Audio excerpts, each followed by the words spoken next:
Neanche il caldo ferma il popolo di fedeli che ogni anno segue il simulacro di Sant'Antonio da Arbus fino alla frazione di Sant'Antonio di Sant'Adi.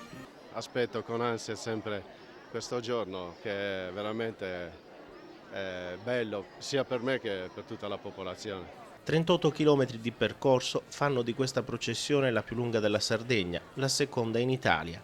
Un'emozione unica, veramente molto bella, una cosa insomma da vivere diciamo. E diciamo che è un'esperienza diversa dalle altre,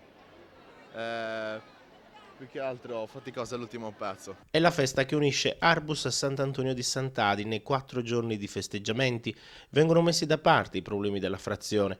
Da più di 300 anni il rito si ripete. Il sabato successivo alle festività di Sant'Antonio da Padova, la gente si ritrova nella piazza principale di Arbus per accogliere il santo e trasferirlo a Sant'Antonio di Sant'Adi, dove, dopo la lunga processione, il simulacro arriva a notte fonda.